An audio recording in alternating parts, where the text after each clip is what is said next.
Don't believe. 10 minutes. धन्यवाद sir. 10 minutes. Thank you sir.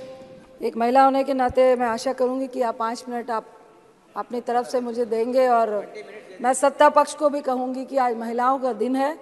मैं home minister साहब से रिक्वेस्ट करती हूं कि 5 मिनट आप अपनी तरफ से मुझे दीजिएगा, अपनी पार्टी से दीजिएगा। सबसे पहले मैं महिला रिजर्वेशन बिल का स्वागत करती हूं।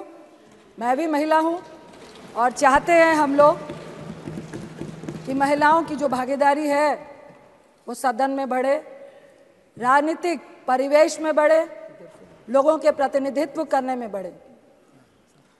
मैं एक आपत्ति दर्ज कराना चाहती हूं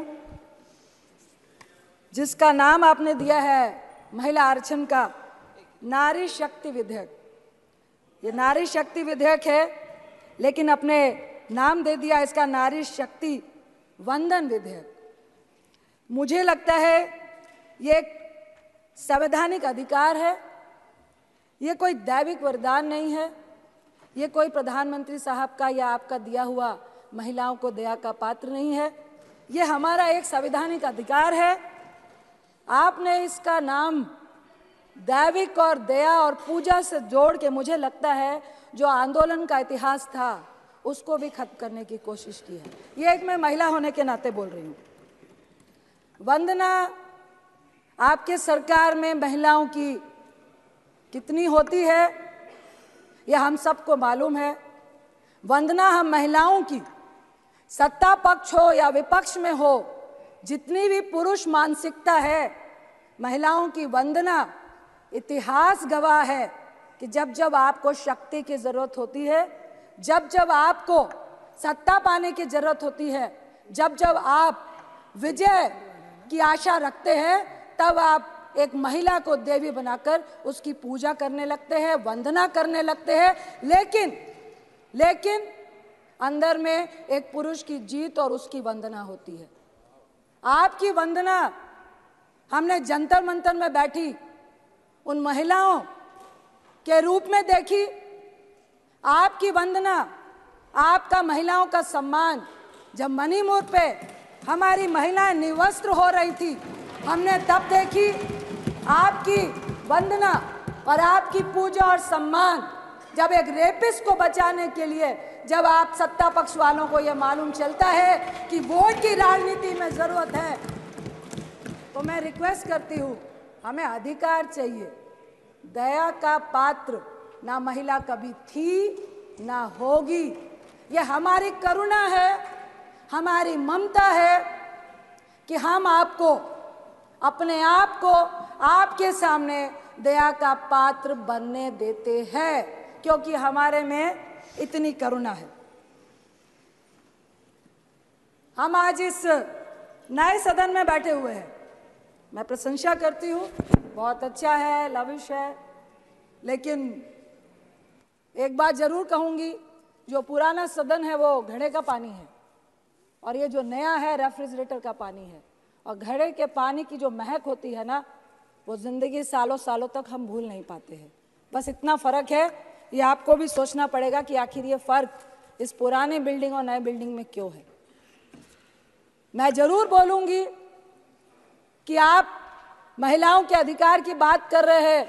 मेघवाल साहब को मैं लोकसभा में कल सुन रही थी टीवी में बैठकर, आप बड़ी बड़ी वंदना और नारी शक्ति की बात कर रहे थे, लेकिन आपकी नारी शक्ति के लिए इतनी बड़ी प्रेरणा है सभापति जी कि जब इस नई बिल्डिंग का उद्घाटन हुआ तो हमारी महिला राष्ट्रपति आदरणीय मुर्मू जी को उद्घाटन तक में नहीं बुलाया गया।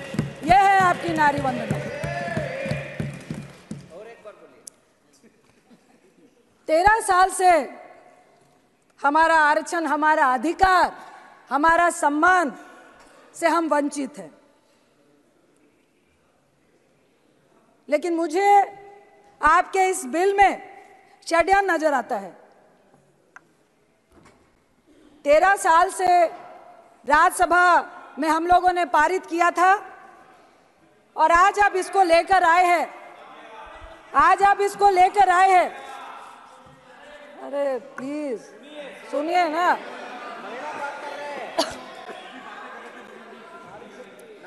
आज आप इसको लेकर आए हैं 9.5 साल के बाद। 2014 में आप सत्ता में आए, आपके मैनिफेस्टो में था महिला आरक्षण देना है। 9.5 साल क्यों लग गए? मेरा पहला सवाल आपसे यही है। दूसरा सवाल, महिला आरक्षण के लिए आपको स्पेशल सत्र बुलाने की जरूरत क्यों पड़ गई? प्रचार करना था। जो लाइमलाइट लेने की आदत आपको हमेशा से रही है, इसमें भी महिलाओं को भी आपने यूज किया है। तीसरा सवाल, आपने कहा जातीय जनगणना और परिसीमन का पेच जो आपने लगाया है, क्यों लगाया? मैं आपसे पूछती हूं, आपने इसका जवाब दे रहे थे कल कि अगर हम ये नहीं कहते तो आप पीआई लेकर सुप्रीम कोर्ट जाते।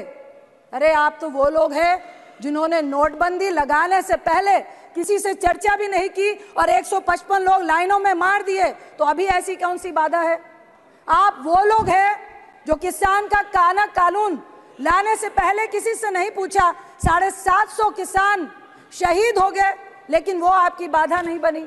1 साल तक लगातार वो सड़कों में बैठे रहे। मैं आपसे सवाल करती हूं कि फिर महिलाओं के रिजर्वेशन के अधिकार में ये परिसीमन की, ये जनगणना की, सीट के रोटेशन की जो आपने बाधा लगाई है, क्या ये चुनावी एजेंडा है 2024 का, जिस पे आपको सिर्फ और सिर्फ झुंझुना दिखाना है?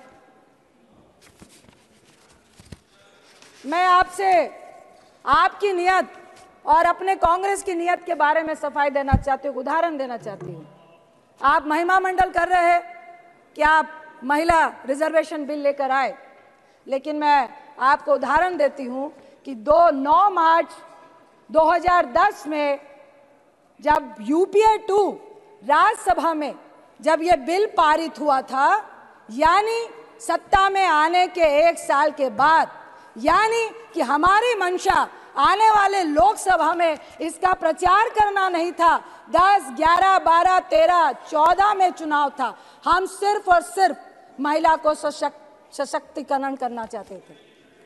राजीव गांधी जी ने कहा था, मैं उनके एक इंटरव्यू के एक संक्षिप्त शब्दों को याद करना चाहती हूं कि महिलाओं के मामले में जो हिंदुस्तानी पुरुष है वो डबल स्टैंडर्ड का है।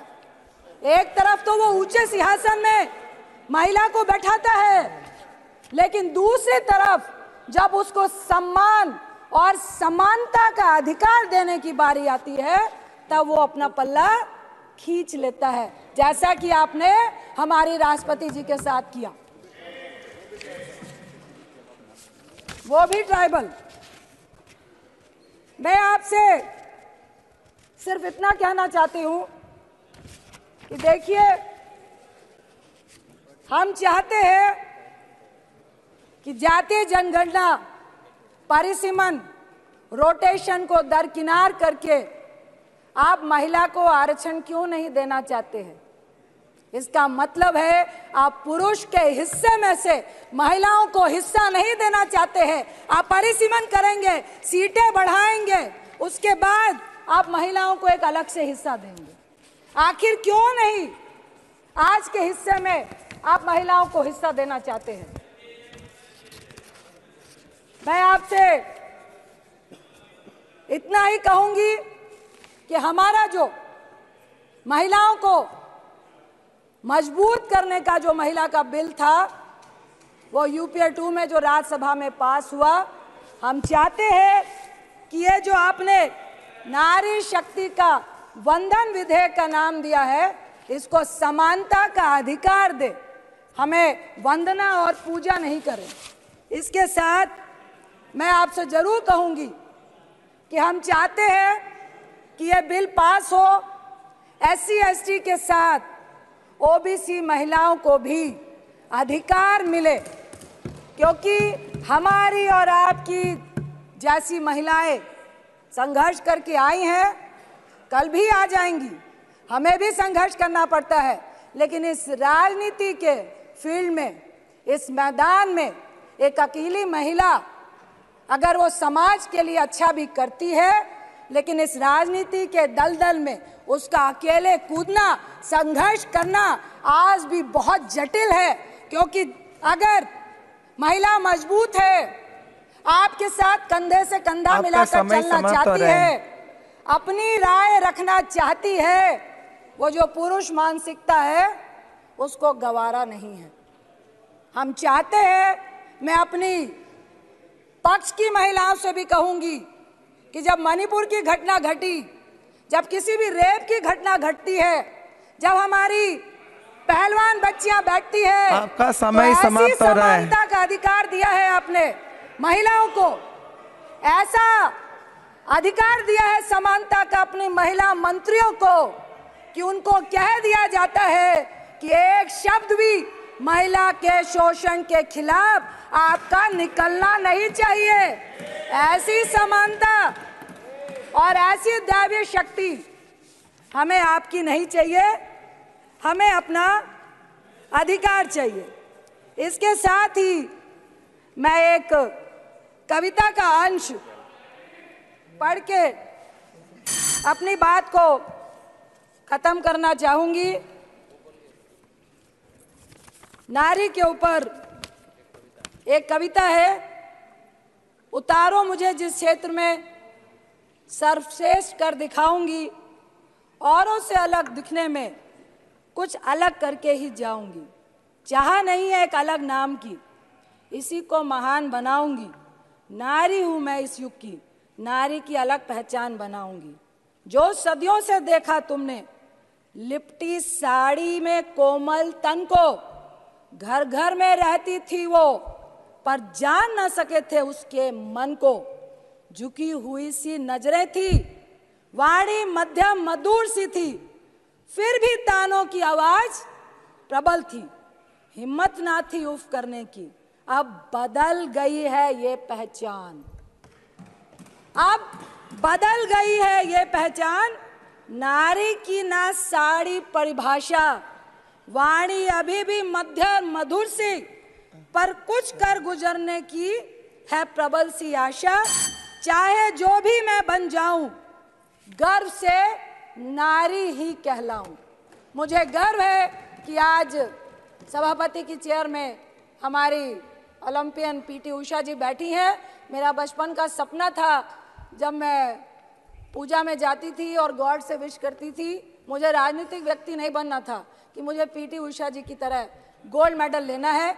एक ही बात कह के मैं अपनी बात को खत्म करूंगी कि महिलाओं के समानता के अधिकार के लिए, चाहे राज्यसभा हो चाहे लोकसभा हो, हम सब महिलाओं को एकजुट होकर अपने सम्मान और अधिकार के लिए एक होना पड़ेगा। यही कह के मैं, ऐतिहासिक दिन है महिलाओं के लिए, इसलिए मैं इस बिल का समर्थन करती हूं और चाहती हूं कि ये आपके झोले में पिटारे में चला नहीं जाए। और ये जो 2019 का आपने झुंझुना पकड़ाया है, अगर सही मायने में आप महिलाओं को हक देना चाहते हैं तो कुछ तोड़ निकालिए और ये परिसीमन और जनगणना से पहले महिलाओं का हक उनके सामने रखिए। आपका बहुत बहुत धन्यवाद।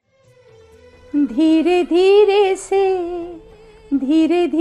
से मेरी जिंदगी में आना, धीरे धीरे से दिल को चुराना।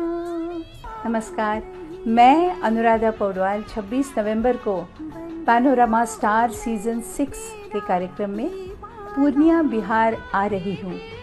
मुझे पैनोरमा ग्रुप के निर्देशक संजीव मिश्रा जी ने बुलाया है, तो हम सब मिलते हैं पैनोरमा ई होम्स में शाम 7 बजे। नमस्कार।